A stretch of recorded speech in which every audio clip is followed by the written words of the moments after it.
también tan instructiva, tan interesante, también que yo he tratado de seguir varias de tus publicaciones. Hay algo, digo, me quedan muchas cosas, pero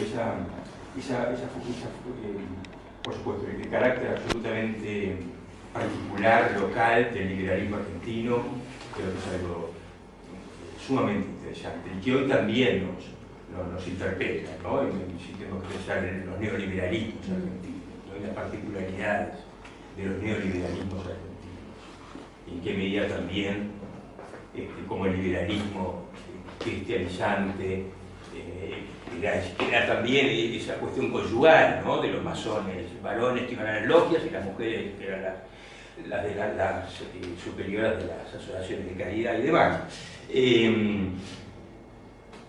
Y la desigualdad religiosa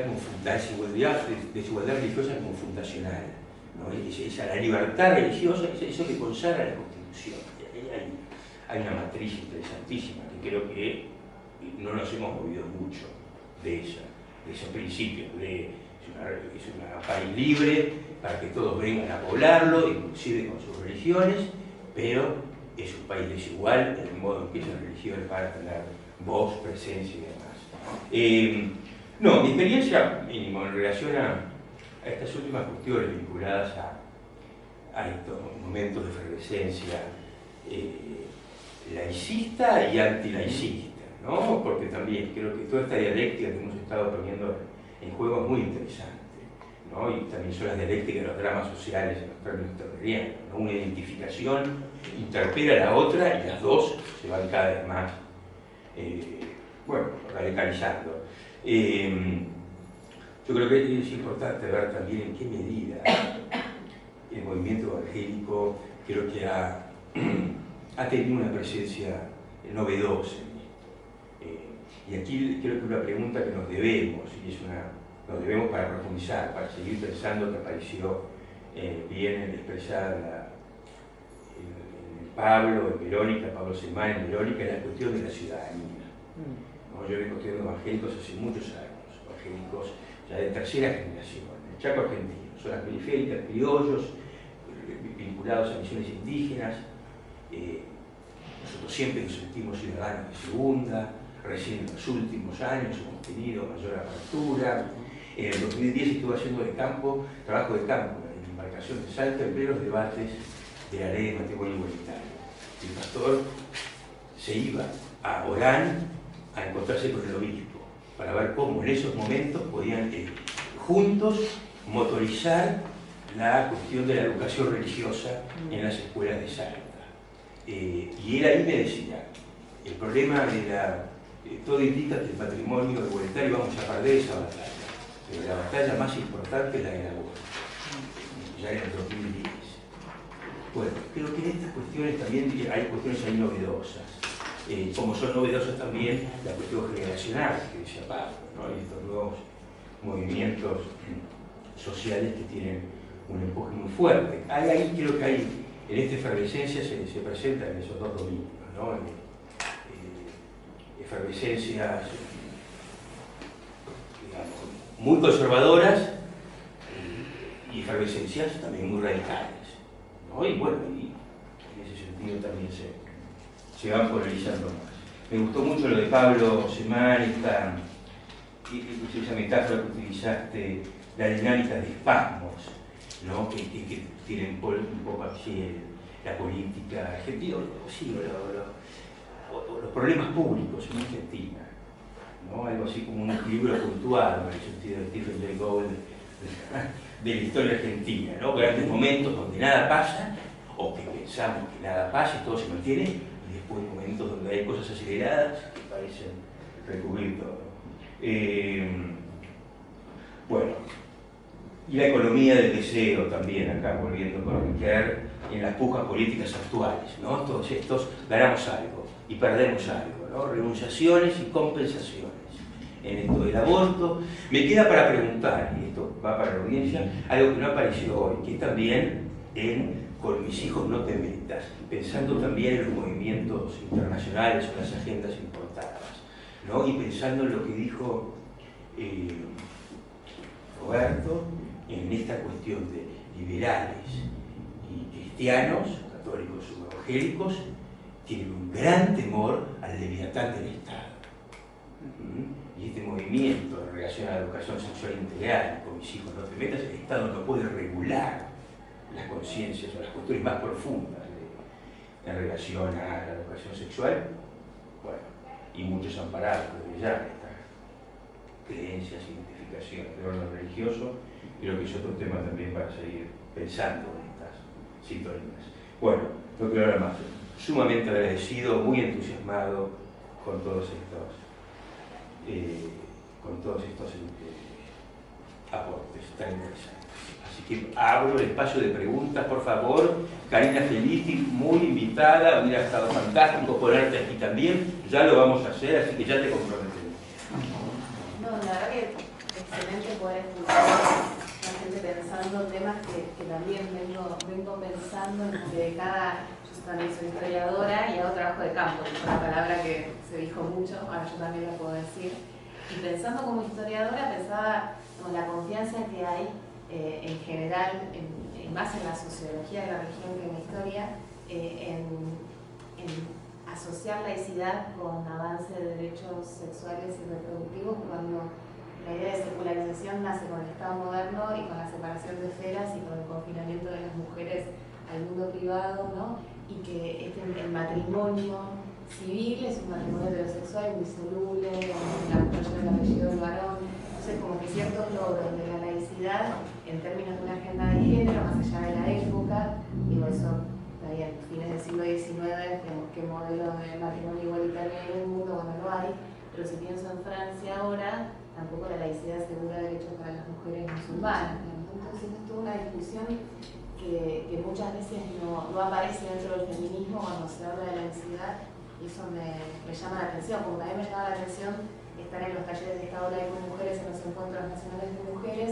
y que, bueno, la propuesta fuera que van las iglesias, no se pensaba nada en pluralismo religioso, ni en un Estado pluriconfesional, sino ateo, y la laicidad era sinónimo de anticlericalismo o de ateísmo. Y que al principio yo me enojaba, tipo, bueno, hay que iluminar a estas mujeres, ¿no? Yo digo, esto es intervenir en el campo, no importa, porque como no soy socióloga de lo hago. Y después, digamos, un poco retomando lo que decía Pablo, de, bueno, esto es lo que sucede. Las personas están creyendo que haciendo la apostasía dejan de colaborar. Entonces, bueno, ¿cómo lo podemos estudiar más allá de decir, no, bueno, hay que informar y decir que esto no es así?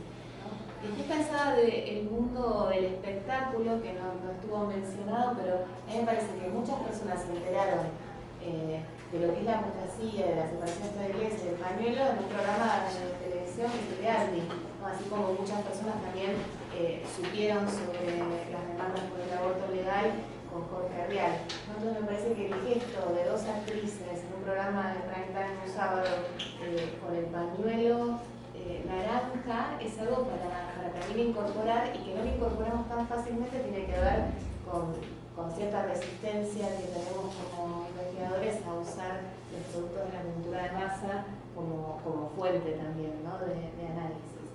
Y después pensar en lo que decía Verónica del pañuelo celeste como reacción y cómo eso después derivó en la persecución de la ideología, o sea, o la construcción de la ideología de género, ¿no? O sea, que es lo que está detrás, y que eso sí es bien transnacional, y que a su vez en América Latina tiene, no, pues yo miraba las imágenes cuando fue Judith Butler el año pasado a Brasil, están con el crucifijo, pero si uno ve cómo se construye la ideología de género en materiales de grupos antiderechos en Francia o en Estados Unidos, es un lenguaje totalmente secular, ¿no?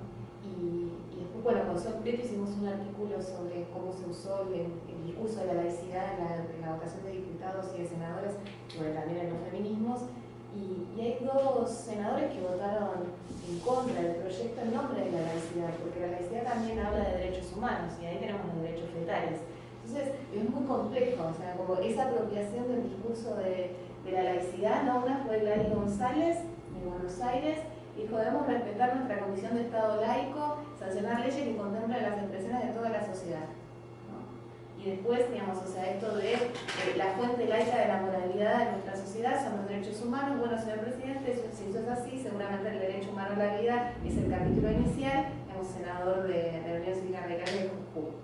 Y votaron en contra, usando todo este discurso. Entonces, digo, a mí me parece súper interesante ver esas reapropiaciones, circulaciones y cómo no quiere decir lo mismo, no solo para políticos o para feministas, sino incluso para nosotros acá en esta sala, ¿no? Las definiciones que manejamos de laicidad pueden ser distintas, ¿no? Entonces es un concepto que está así como en el aire en muchos lugares y que tomamos algunas características y otras y no sé, después tenemos buenos procesos, contextual, hay umbrales, ¿no? Como que claramente las investigaciones marcan esto, ¿no? Pero me parece que no es solamente que la gente esta que hace la fila para no entiende bien el pañuelo naranja, sino que en general es una discusión que se da en todos los lugares, más o menos, o sea, cuanto más me trato de meter viniendo de los estudios de género, ¿no? De los estudios de religión,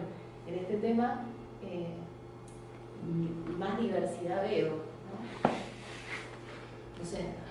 No, a mí me parece significativo que el tema de las mujeres en relación con la laicidad y con la religión, pensando en el siglo XIX religioso, porque en el siglo XIX tenemos una feminización de la religión y una cuestión de género que va muy ahí vinculada con lo religioso y con el anticlericalismo, que tiene mucho que ver con el anticlericalismo, porque en cierta medida el anticlericalismo es un problema de relaciones de género.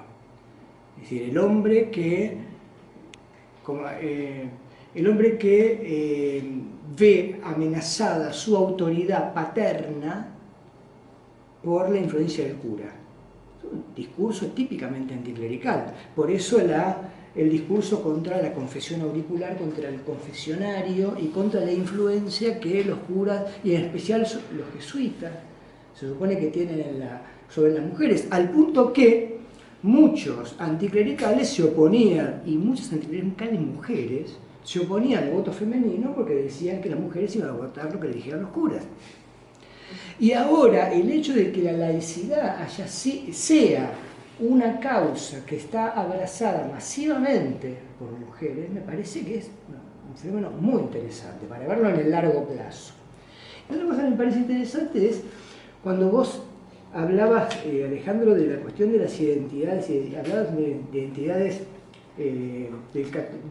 identidades religiosas, diferenciando la identidad sociológica del ser un católico bautizado, ¿no? Cuando hablabas de identidad religiosa decías, bueno, hay diferentes identidades. Me parece que hay como una especie de rebelión hacia el catolicismo sociológico, o sea, el ser católico sin serlo, el aparecer como católico sin... Y en ese sentido me parece que hay un valor muy, muy interesante, muy, muy importante que está en juego en todo este debate, que es de gente que está diciendo, yo no quiero aparecer como algo que no soy. Y me parece que hay un valor, una lucha por la verdad en cuanto a la identidad, ¿no? Yo hay una cosa que nos dije, digamos, es cuando uno habla de, bueno, ¿cuál es la unión y cuál es la influencia efectiva que puede tener la Iglesia? Si uno piensa, bueno, si uno dice, la Iglesia representa de alguna forma el 75% de los argentinos, y obviamente que va a tener influencia, porque ¿cuántos partidos políticos pueden decir, yo represento el 75%? Lo que pasa es que, y ahí es donde yo hago cierta crítica a nuestro ambiente académico, muchas veces nosotros somos responsables porque estamos contribuyendo a esta ilusión de mayoría, cuando muchas veces el 75%, bueno, sí, que le preguntaste qué decís, soy católico, pero me importa usted carajo el catolicismo y cree en cosas absolutamente muy diferentes. Yo creo que muchas veces gente lo que está haciendo es sincerar eso. Exactamente. O sea, esas mismas investigaciones muestran, bueno, el 25% dice que efectivamente va a misa, va a papá, y suponiendo que sea 25%, pero bueno, vamos a decir que el 25%. Bueno, eso quiere decir que hay 25% que va y cree y que tiene interacción continua con la institución, los agentes religiosos, participa, etc. Y después hay un 50%, digamos, el otro 50% no tiene mucha relación. Yo creo que, bueno, sí, hay mucha gente que efectivamente está blanqueando eso. Está diciendo, bueno, no, mira, no es mi nombre. No es my name. No es mi nombre, es eso. Me parece que está bueno, están blanqueando una situación que es así. Nosotros también contribuimos a esa ilusión de mayoría. Te digo más incluso, lo que es interesante acá es que incluso dentro de esa minoría, que es una minoría militante, comprometida, vos tenés las posiciones más extremas en esa minoría.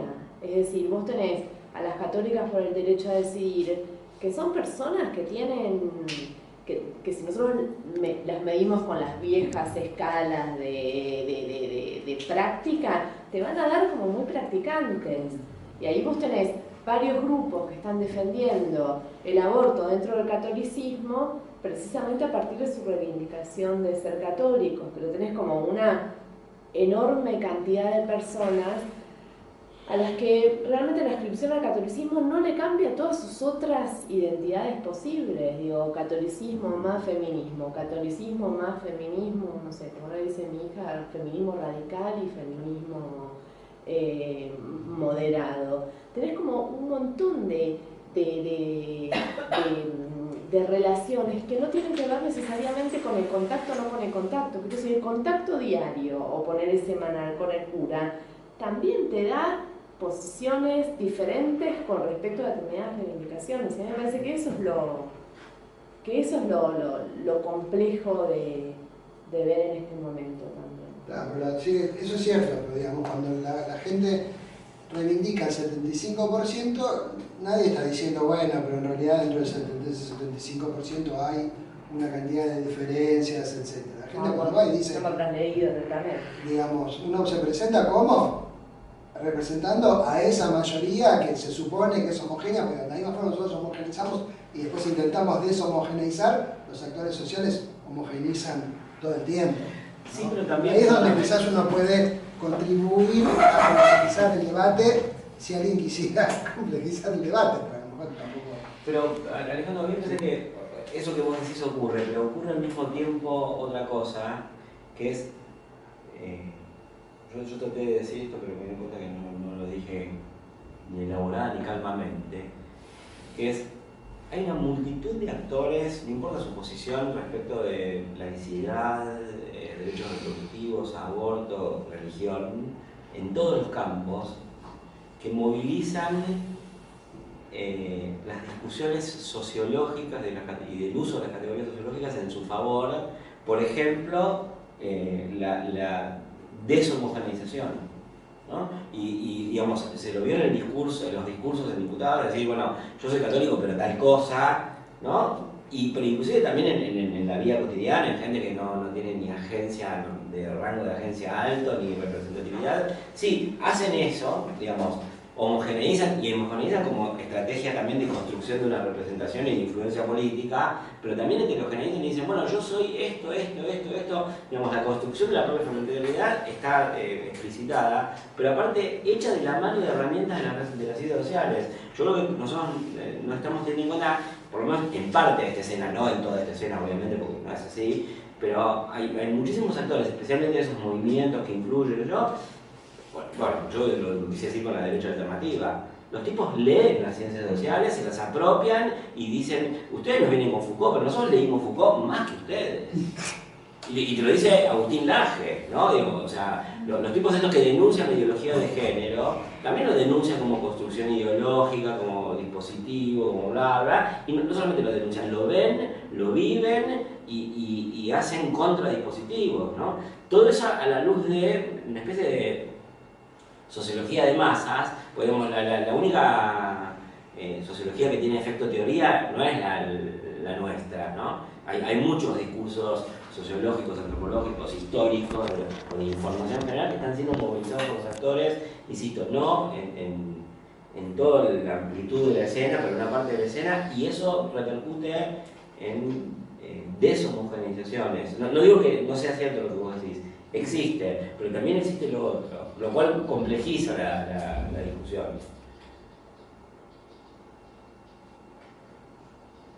Parte de los que apostatan, digamos, o sea, ahí hay todo un discurso, hay un tráfico entre academia y movimientos sociales enorme. O sea, así como hay una nueva derecha alternativa, hay una especie de socialismo de cátedra ampliado, ¿no? que opera en la vida real, y bueno, el feminismo tiene muchísimo que ver con eso.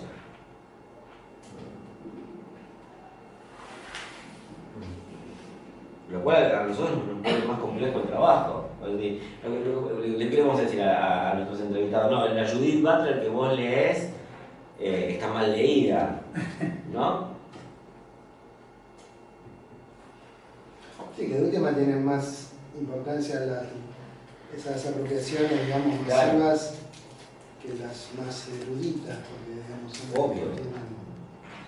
Igual, bueno, o sea, concuerdo con Verónica cuando plantea esta cuestión del financiamiento de las escuelas, porque claro, cuando vos escuchás hay que sacar ese dinero y ponerlo para programas de educación sexual integral, cuando desintegran el programa, cuando estás en un momento con un gobierno que saca fondos permanentemente a la educación, o sea, pensar que van a hacer una derivación de aportes a la educación por lo que le saquen a la iglesia, es una utopía que siempre lo fue, siempre fue como poco viable por estos cálculos, pero que hoy resultan todavía más inviables, ¿no?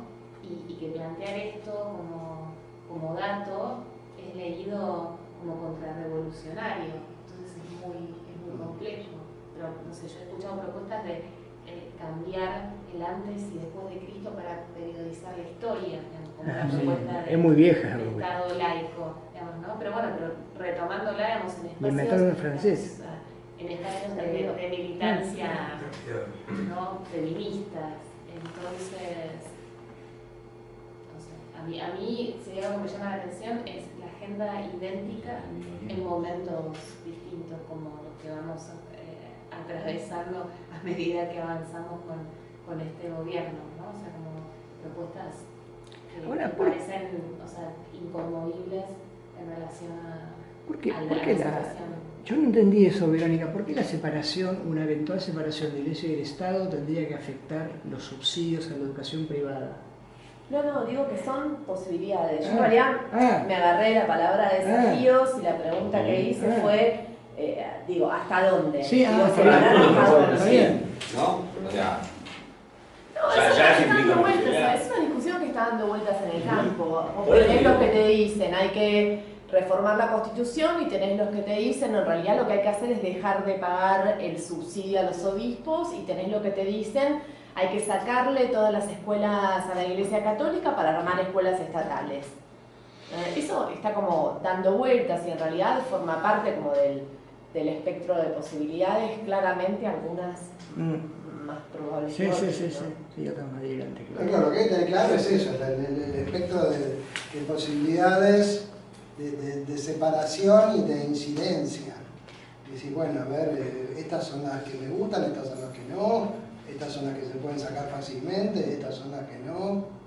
Está bueno tener la variedad de posibilidades, porque si no siempre se reduce a dos o tres cosas que uno cree que funciona así y no es del todo así.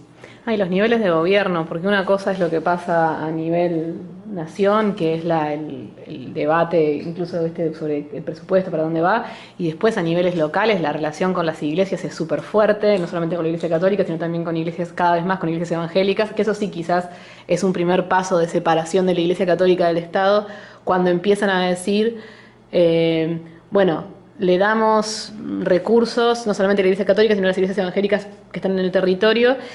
Y hay una separación que es interesante porque no hay una separación formal en términos de recursos, pero sí de ver a las religiones como menos políticas, entre comillas, y esto lo saco de entrevista hace poco, donde varios agentes del Estado me han dicho, no, bueno, nosotros bajamos los recursos a las iglesias porque son las que están en el territorio que van a administrarlas bien. O sea, como que, no, ¿en quién podemos confiar para bajar políticas focalizadas? En las iglesias. Sí, quizás lo que es interesante es que se están abriendo, que el Estado progresivamente en niveles locales abre relaciones con otras iglesias que no son la Iglesia Católica, y el desafío para algunos sectores de la Iglesia Católica también de decir, ojo, que nos están sacando este espacio que es el nuestro, o sea, el espacio de la asistencia social.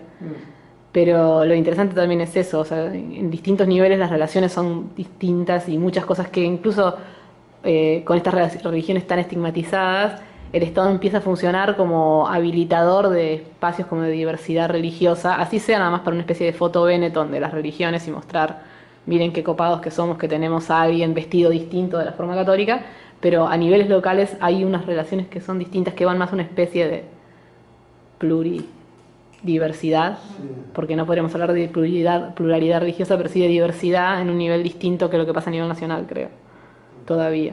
No, Digo, por otro lado, también lo que me interesa es pensar un poco en cómo complejizar la discusión, ¿no? Yo me quedé pensando mucho en qué es lo que pasa, qué pasa en determinadas provincias, ¿no? Cuando fue toda la discusión de la cuestión del aborto, la ciudad de La Rioja fue declarada ciudad provida. Para mí fue un caso súper interesante porque así como tenemos obispos muy intervencionistas con la cuestión en contra del aborto, el obispo de La Rioja de ese momento precisamente era un obispo que no estaba, cuya agenda principal no era esa.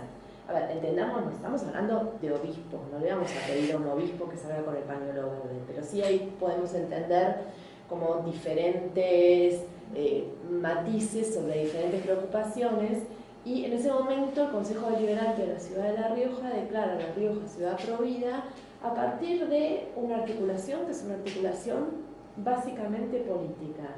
¿Cómo se dio ahí la influencia? Bueno, ahí pasó algo además súper interesante porque se hace una marcha provida hacia la Catedral de La Rioja. Entonces lo que hace el obispo es acompañar a la marcha provida y ubicar en la fachada de la Catedral de La Rioja lo que era su interés principal en ese momento, que era la declaración de santo de Angelelli, Longueville y Murías.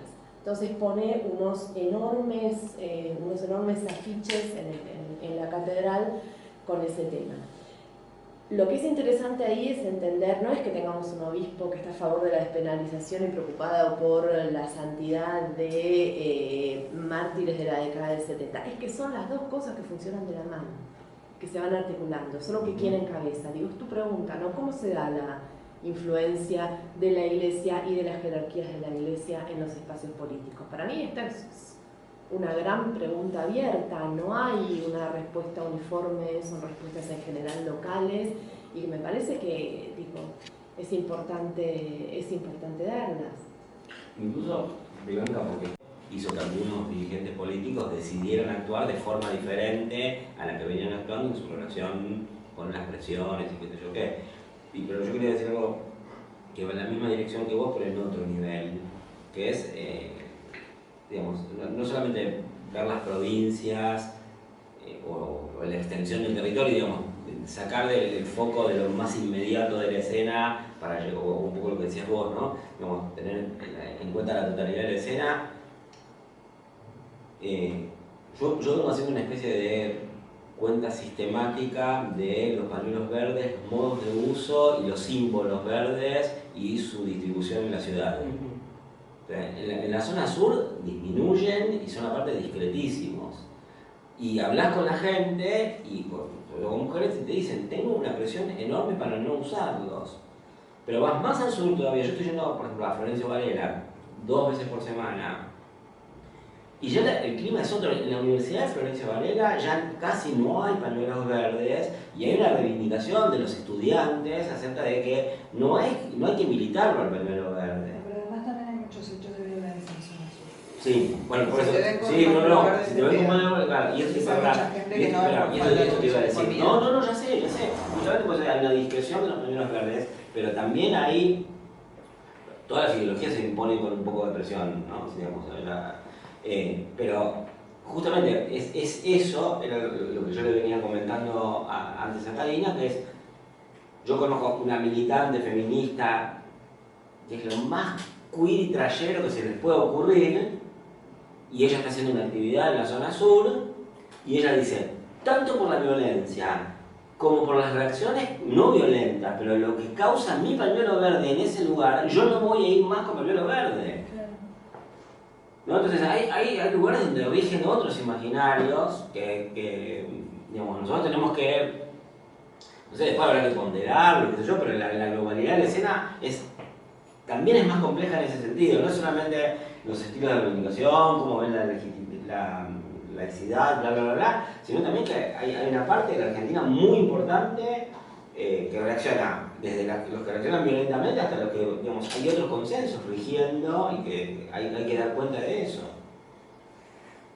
Sí, incluso también de posiciones espirituales, no solo institucionalizadas en una religión, que también tienen una mirada contraria al aborto coordinan progresismo en algunos aspectos, y una construcción del no nacido como un sujeto con derechos así muy potente. Entonces también desde ese lugar, sin ser católico o evangélico, con solo ser espiritual, se puede también sostener esa posición.